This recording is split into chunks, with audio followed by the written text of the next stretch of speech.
my reverence, all of my awe, all of my honor. He is the one that I should ascribe glory to all the days of my life and into eternity. That is the God that I serve. We often talk about God and we sing about Him when we're at church. And that is obviously worship. That is something that the Bible describes as being public worship. And public worship is something that we should be doing. That the Bible says that we should gather together as Christians to worship together in a public fashion. But you also have to remember this. Worship, the Bible talks about public worship, but it also talks about private worship in a sense. Whenever we enter into the presence of God, we are entering into worship. Whenever we use the name of God, we are entering into worship. So even when you're at home, even when you're talking with your friends, even in the dark of the night or in the early morning, when you are thinking about God or talking about God, then you are worshiping Him, and you should not do so in a fashion that takes Him lightly. And really there's a sense in which all of life is an act of worship. Everything you do is an act of worship, according to the Bible. There were some guys in Heidelberg, Germany, a number of years ago that made a little set of questions and answers to teach to their children, to teach these children about God. And one of the things that is in this set of questions and answers is this. We must use God's holy name with respect and reverence, to the end that He may be rightly confessed and worshipped by us, and be glorified in all our words and works. So these guys are saying that God should be glorified in all our words and in all our works, in everything that we say and in everything that we do here on this earth. Everything you say and do should be done in such a way as to honor God. So kids, everything that you do should be done in such a way as to honor God. So when your parents look at you and say, I want you to do this right now, why are you going to do that? Well, there's some different reasons you can give. You can say, I'm going to obey my parents because if I don't, then they'll punish me. Or I'm going to obey my parents because they'll make it happy. Or I'm going to obey my parents because maybe they'll give me some candy afterwards. But one of the things you should be thinking about, the biggest reason that you should have for obeying your parents is this reason. When you obey your parents, it makes God happy. And so everything that you do, even when you obey your parents, and that is something that can make God happy, and that's something that you should do in such a way as to honor Him. And when you do that, that's a better reward than even candy. It's hard to imagine that's true. Wives,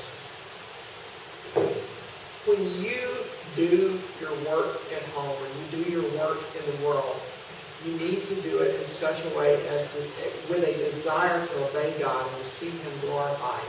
When you're teaching your kids the way that they should go, when you're teaching them how to act, when you're with them in the house and when you're with them as you're going down the road, you need to be teaching them about God and doing it in such a way as to honor God. And even these little lessons that you provide them during life about what they should do right and what they should do wrong, you can instill this in such a way that they have a great understanding of God. And so even your parenting is something that should be done in a way that makes God honored, in a way that shows respect to His name. Marines.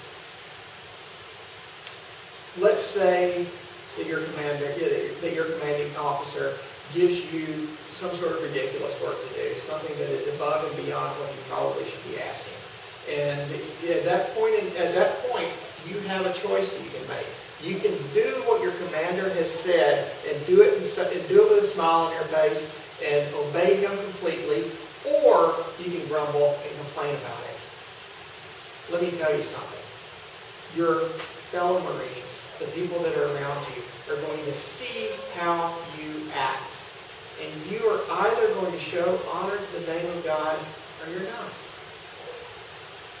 And that is also true for office workers, for teachers, and for everyone else. When we live lives that are honorable to God, then it shows people around us that we honor God. And when we fail to live lives like we should, it shows that we don't honor God as we should, and that we don't hold His name with the value like we should. 1 Corinthians chapter 10, verse 31. So whether you eat or drink, or whatever you do all to the glory of God. Now there's this little tiny word. It's 3 letters in the English. It's 3 letters in the Greek too. But there's this little tiny word that you might miss in this verse, all.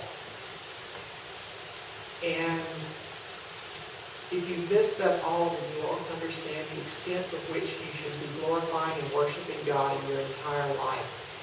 We are called to give God honor in every single thing that we say or do. Even the most mundane things in life, even the most boring and average things in life.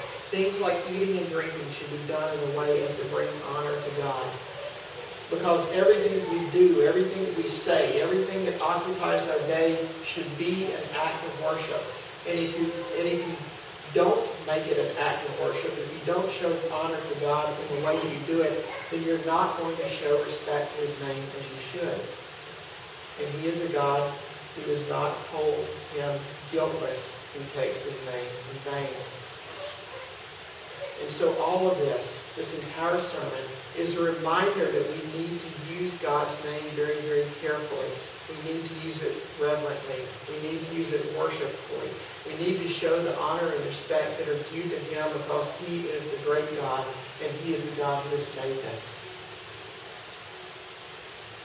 God punishes those who disobey, but God also rewards those who do what they should.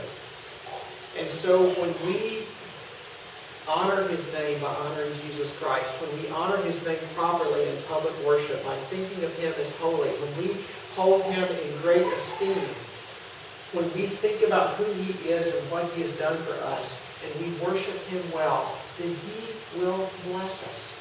He will come near to us, and He will show us comfort, and He will give us the strength that we need to face life.